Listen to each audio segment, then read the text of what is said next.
Party के जो supreme commander हैं आप लोगों के, मियां नवाज शरीफ साहब, और जो मेन लीडर हैं, वो अब इस वक्त कहाँ हैं और वो क्या सोच रहे हैं? ज़ाहिर है उनकी बेटी वज़ीर आला पंजाब बन गई हैं, पहली खातून वज़ीर आला पंजाब, छोटे भाई उनके वज़ीर आज़म बनने जा रहे हैं। तो मियां साहब, बड़े मियां साहब का क्या प्लान है अब? क्या वो पार्लिमानी सियासत में दोबारा वापसी करना चाहेंगे, या वो वाली रिटायर्ड लाइफ की तरफ ज़रा अपना रास्ता बना रहे हैं? क्योंकि मखलूत हुकूमत में उनका कोई ज़्यादा मूड नहीं था। पहले भी जब हमने देखा वो वोट डालने गए, उन्होंने कहा अल्लाह ना करे कि हुकूमत हमें मखलूत बनानी पड़े। तो अब उनका प्लान क्या है? What's going on in his mind?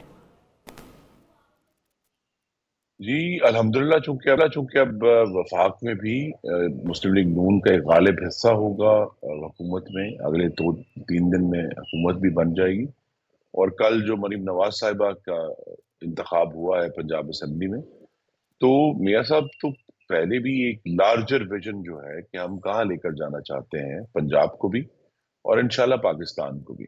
Pakistan के मामले में तो मामलात ज़्यादा वाज़े हैं, क्योंकि मुश्किलात बड़ी वाज़े हैं कि जो आने वाली हुकूमत है उसने महंगाई पर काबू किस तरह पाना है। नंबर 1 जो प्रायोरिटी है। दूसरी प्रायोरिटी यही है कि अभी आपने अपनी खबरों में भी बताया कि बिजली और गैस जी। के बिलों को अगर कम नहीं कर सकते तो उन्हें बढ़ने से कैसे रोका जा सकता है। हुकूमत किस तरह इस तरह के इम्पैक्ट्स जो है उसको एब्जॉर्ब करे सार्फिन के लिए। और तीसरा मामला जो है वो भी बड़ा उतना ही ज़रूरी है, जो कि नौजवान मर्दो-ख़वाह पाकिस्तान के लिए जो रहने वाले हैं उनके लिए रोज़गार पैदा करना है। तो वाक़ई हुकूमत में तो एक विज़न क्लियर है, उस पे काम होगा। पंजाब के हवाले से कल आपने देखा मरीम साहबा ने एक तवील तकरीर की ज़ुबाई असेंबली में। उनका सारा फ़ोकस जो था वो ह्यूमन डेवलपमेंट पे था। तो जी। ये भी अब एजेंडा जो है बड़ा क्लियर है कि हमें किस तरह पंजाब के लोगों को ह्यूमन डेवलपमेंट डिलीवर करनी है। सही है। हाँ, उसमें भी उन्होंने यूथ का और वो सारे ऐलानात उनके लिए भी किए हैं। उन्होंने अपना एक रास्ता बताया है कि उनका यूथ के लिए क्या प्रोग्राम है। एक और चैलेंज भी है खुर्रम साहब, वो है legitimacy of the governments, both governments, national assembly की भी और पंजाब असेंबली की भी।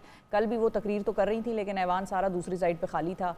उन्होंने ये भी कहा कि मैं बदला लेने के या इंतकाम के प्लान से नहीं आई हूँ और मेरा कोई इस किस्म का इरादा नहीं है। ये एक अहम बात उन्होंने की है। लेकिन अब दूसरे साइड के लोगों को, और वो ये भी कह रही थी कि अगर अपोजिशन होती तो मुझे अच्छा लगता, शोर शराबा होता, मैं खुश होती इस बात पर। तो क्या अब अपोजिशन को वापस किसी तरह ऐवान में लाने का आप लोगों का कोई प्लान है, या परवाही कोई नहीं है, नहीं आते तो ना आए? इसको किस तरह से डील करेंगे? नहीं, कल भी थी तकरीबन 1 घंटा, जो कि कानून में जिसकी गुंजाइश नहीं थी, लेकिन एक जमहूरी रवादारी के तहत उनका इंतज़ार किया। और 2 दफ़ा, क्योंकि मैं चूँकि कल तमाम वक़्त सूबाई असेंबली में मौजूद था, जी। तो जी। मेरा आँखों देखा हाल है कि किस तरह स्पीकर साहब ने 1 नहीं 2 दफ़ा अरकान जो हुकूमती बेंचों के उनको भिजवाया। पहले मुस्लिम लीग नून के अरकान को भिजवाया, फिर दूसरी जमातों के जो हमारे हवारी हैं, पीपल्स पार्टी है और आईपीपी है और काफ लीग है, उनके अरकान को भी भिजवाया कि वो जाकर मना के लाएँ। और जब अच्छा। वो दूसरी दफ़ा गए तो उन्हें कुछ कामयाबी हासिल हुई, कुछ अरकान ऑपोज़िशन के आ गए। वापस आकर बैठ गए, लेकिन उनके बैठने की देरी थी कि उनको दोबारा बाहर बुला लिया गया। तो हमने तो कल पूरी भरपूर कोशिश की है मुस्लिम लीग नून ने, कि ऑपोज़िशन वहाँ मौजूद हो, और ये जो रवादारी है इसको जारी रखेंगे। लेकिन इस पे अब बहुत बड़ी ज़िम्मेदारी ऑपोज़िशन के रवैये पर है, चूँकि मैं कौमी असेंबली में मौजूद रहा हूँ।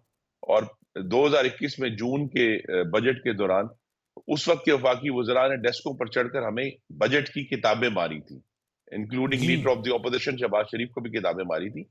अगर वैसा रवैया नहीं होगा और वो पार्लियामान में और सूबाई असेंबली में आकर अपनी बात करेंगे, ज़रूर एहतजाज करें, शोर करें, लेकिन अगर एक बुनियादी एहतराम और तहज़ीब रहेगी, तो हम उनको साथ लेकर चलेंगे।